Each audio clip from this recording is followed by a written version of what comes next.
ጤና ይስጥልኝ የተከበራችሁ ተመልካቾቻችን፣ እንደምን ሰንብታችኋል? እንደምን ከርማችኋል? ዘና ዜና ተጀምሯል። ከዜናዎቹ ጋር ምናለ ያረጋል ጠረጴዛ ላይ ሆኜ ዜናዎቹን አቀርብላችኋለሁ።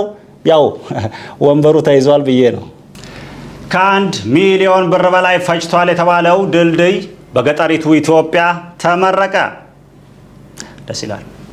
ድልድዩ በመመረቁ በደስታ የዘለሉት የአካባቢው ነዋሪዎች ከዚህ በፊት የሚዘሉት ወንዙን ነበር።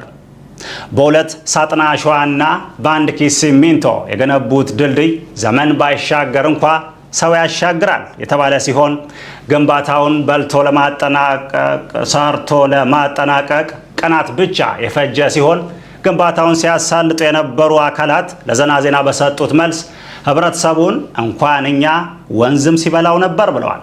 ከንግድ ባንክ በበለጠ ትልቅ ትርፍ የሚያተርፉት ክፍለ ከተሞች ናቸው።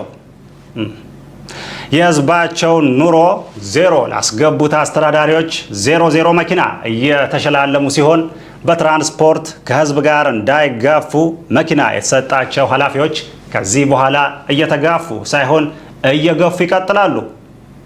እሱ የለመዱት ነው።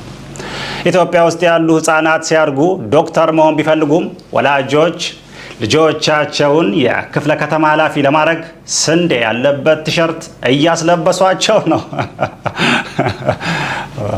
ይዘናል። አይ ወንበሩ ተይዟል እና 1000 ዓመት ሊኖር መስሏችሁ ነው እንዴ? ያለ ወንበርማ ከባድ ነው። ኢትዮጵያ በቀንድ ከብት ከአፍሪካ ቀዳሚ ሀገር ሆነች። ሀገራችን ኢትዮጵያ ከአፍሪካ ብቻ ሳይሆን ከዓለም በቀንድ ከብት አንደኛ እንድትሆን ካድሬዎች መቆጠር አለባቸው ተባለ። የተሰጣቸውን ብቻ የሚያመነዥጉት እነዚህ ሰዎች ጥቅማቸውን እየዋጡ ቢኖሩ ህዝቡ ግን ከተፋቸው ቆየ።